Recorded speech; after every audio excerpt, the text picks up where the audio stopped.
अच्छा जी, spring 18 question number 2, spring 2018 question number 2 depreciation का सवाल है। रोज एंटरप्राइजेस के नाम से सवाल आ रहा है, इसको ज़रा डिस्कस करते हैं जी। इसमें लिखा हुआ है following information pertains to Rose enterprises for the year ended 31 December 2017। Number 1, acquisition of land and construction of a factory building. Cost of free on land purchase with old building structure 25,000 रुपये, ठीक है। Cost of demolition of the old building structure 1500 रुपये। Proceeds from sale of scrap of the old building 250 रुपये। Fee pay to ABC architects for site planning and plan and drawings 800। Advance pay to quality construction for construction of the building 6000। Further payment to QC 35,000। ये सारी चीज़ें land and construction of a factory building के बारे में। फिर acquisition and installation of new plant 25% cost of the plant paid in advance 4000। Transportation and import charges 1250। Cost of installation 400। ये plant के बारे में। रिक्वायरमेंट क्या है? ए में pass journal entries to record the disposal of the old plant. B determine written down value of the fixed assets at 31 December 2017। अच्छा, कुछ other information दी हुई है। Cost of freehold land includes property tax for 2017 and 18 and transfer fees of 120,000 and 850,000 respectively। यानी कि ये जो free hold land की 25,000 की कॉस्ट दी हुई है, इसमें ये दो चीज़ें शामिल हैं। Factory building was available for use from 1st July 2017. The final invoice of 19 million is still unpaid। Factory की बिल्डिंग 1 जुलाई से अवेलेबल थी इस्तेमाल के लिए, इसकी 19 मिलियन की एक अनपेड इन्वॉइस भी है। Transportation and import charges of the plant includes annual fire insurance premium and insurance in transit of 3.5 lakh and 60,000। जो ट्रांसपोर्टेशन और इंपोर्ट चार्जेस दिए हुए हैं प्लांट के, कहाँ पे दिए हुए हैं? ये रहे 1250 के। इसमें एक तो इंश्योरेंस प्रीमियम 3.5 लाख का शामिल है, फायर इंश्योरेंस प्रीमियम, और 60,000 इंश्योरेंस इन ट्रांजिट के शामिल है। इन ट्रांजिट इंश्योरेंस का मतलब ये है कि जब कोई चीज़ आपके पास आ रही है तो उसके लिए जो आपने इंश्योरेंस पे करी हो।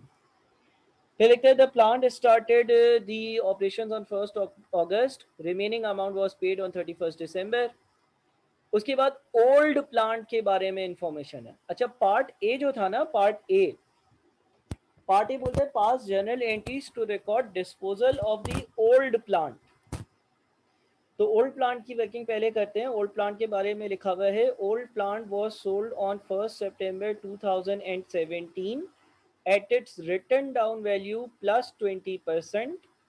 The plant was purchased on 1st April 2015 at a cost of 8.5 million। Plant purchase कब किया था सर? 1 अप्रैल 2015 को प्लांट हमने परचेज किया था 8500,000 का। 1 अप्रैल 2015 को हमने प्लांट परचेज किया था 8500,000 का। Building and plant are depreciated at the rate of 5% and 10% respectively on reducing balance method. अच्छा, पहली बार साल जो ख़त्म हुआ होगा कंपनी का वो 31 दिसंबर 2015 होगा, जब मैंने प्लांट की डेप्रिसिएशन लगाई होगी इस अमाउंट का 10%। फिर इसकी वैल्यू बच गई होगी, इसमें से इसी को माइनस करो, जितनी वैल्यू बच गई। अगली बार साल कब ख़त्म हुआ होगा? अगली बार साल ख़त्म हुआ होगा 31 दिसंबर 2016 वाले दिन। तो डेप्रिसिएशन कितनी होगी? रिड्यूसिंग बैलेंस मेथड है, इसका 10%। अच्छा, फिर वैल्यू कितनी बच गई होगी 1 जनवरी 2017 को? इसमें से ये माइनस कर दो। अच्छा, उसके बाद फिर बेचा कब? 1 सितंबर 2017 वाले दिन बेचा है, यानी कि अगली डेप्रिसिएशन होगी इसका 10% मल्टीप्लाइड बाई सितंबर, अक्टूबर, नवंबर, दिसंबर, 4 महीने रहने दो, 8 महीने की डेप्रिसिएशन लगानी है। तो अगर 8 महीने की डेप्रिसिएशन लगानी है तो 8/12 से मजीद मल्टीप्लाई करो, यानी कि जब मैंने बेचा तब इसकी नेट बुक वैल्यू 642,600,000 होगी। यानी कि इसकी जो एक्यूमुलेटेड डेप्रिसिएशन होगी जिस दिन बेचा तब तक की कुल मिलाकर डेप्रिसिएशन जो होगी सारे सालों की मिलाकर, वो हो जाएगी आपकी, अल्लाह भला करे, ये वाली अमाउंट प्लस ये वाली अमाउंट प्लस ये वाली अमाउंट। ठीक है, मैं एक बार वापस से ज़रा इसको रीचेक कर लूँ।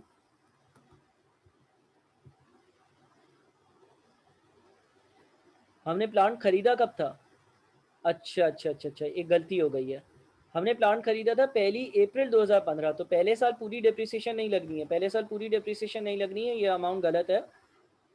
10% लिया और अप्रैल से अगर स्टार्ट करें, जनवरी फरवरी मार्च को स्किप करना है, अप्रैल से स्टार्ट करना है, तो 9 महीने की डिप्रिसिएशन, सॉरी ये अमाउंट जो है वो डिफरेंट है, ठीक है ना।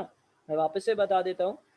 हमने 1 अप्रैल को प्लांट खरीदा, 31 दिसंबर अगर ईयर एंड हो रहा है तो 10% लिया और उसको 9/12 से मल्टीप्लाई किया, क्योंकि 1 अप्रैल से 31 दिसंबर तक की डेप्रिसिएशन लगानी है। समझ रहे हो बात को? 9/12 से मल्टीप्लाई इसलिए किया क्योंकि 1 अप्रैल 2015 को प्लांट खरीदा था, साल खत्म हो रहा है 31 दिसंबर 2015 को, तो 9 महीने की डेप्रिसिएशन लगानी है। इसके बाद ये आपके पास जो है 31 दिसंबर 2015 की नेटबुक वैल्यू आ गई, इसका आपने 10% ले लिया, अगले साल की पूरी डिप्रिसिएशन है।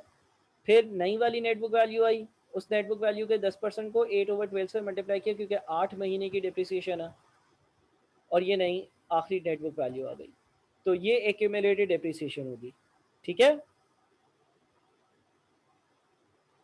अच्छा, नेट बुक वैल्यू कितनी है? नेट बुक वैल्यू है 6604,500, और सवाल ये कहता है कि आपने इस प्लांट को नेट बुक वैल्यू के 20% ज़्यादा पर बेचा।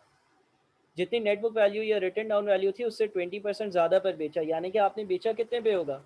इसको 1.2 से मल्टीप्लाई करो, आपने इसको बेचा होगा 7925400 पर, 7925400 पर आपने इसको बेचा होगा।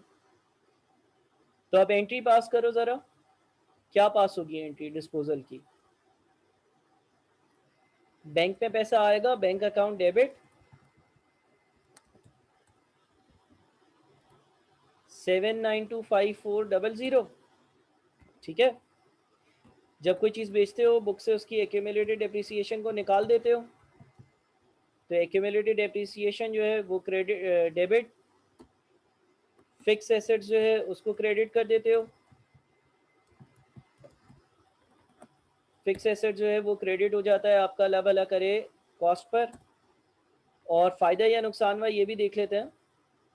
8.5 लाख की चीज़ थी, उसकी एक्यूमुलेटेड डेप्रिसिएशन जो है वो इतनी है, और बेचा मैंने इतने में, 20% ज़्यादा पे बेचा है, यानी कि मुझे फ़ायदा हुआ है। मुझे जो गेन हुआ है ना वो 1320900 का हुआ। तो गेन ऑन डिस्पोजल ये अमाउंट आ गई। सही है भाई, कोई मसला है तो बता दो। पार्ट ए मैंने डिस्कस करा, पार्ट ए मैंने सॉल्व करा आप लोगों के सामने, पार्ट बी आप लोगों का होमवर्क होगा। ए में कोई मसला है तो मुझे बता दो।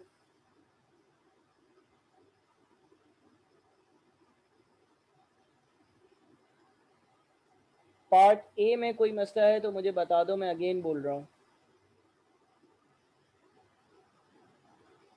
गेन रिपीट कर देता हूँ। देखो जो नेट बुक वैल्यू है वो 6604,500 है, ये रही 6604,500, ठीक है ना। और बेचा इसको हमने 7925400 में है। हमने इतने में क्यों बेचा है? क्योंकि सवाल ये कहता है कि नेटबुक वैल्यू से 20% ज़्यादा में बेचोगे। नेटबुक वैल्यू से 20% ज़्यादा में बेचोगे तो जो नेटबुक वैल्यू है उसको 1.2 से मल्टीप्लाई कर दो। अब अगर हमने इतने में बेची है, इतने वाली नेटबुक वैल्यू वाली चीज़, तो गेन कैसे आया? दोनों का डिफरेंस। दूसरी बात यह कि जब आप नेटबुक वैल्यू से 20% ज़्यादा में बेच रहे हो तो गेन आप डायरेक्टली इसका अगर नेटबुक वैल्यू का 20% ले लो तो भी गेन ही बनेगा।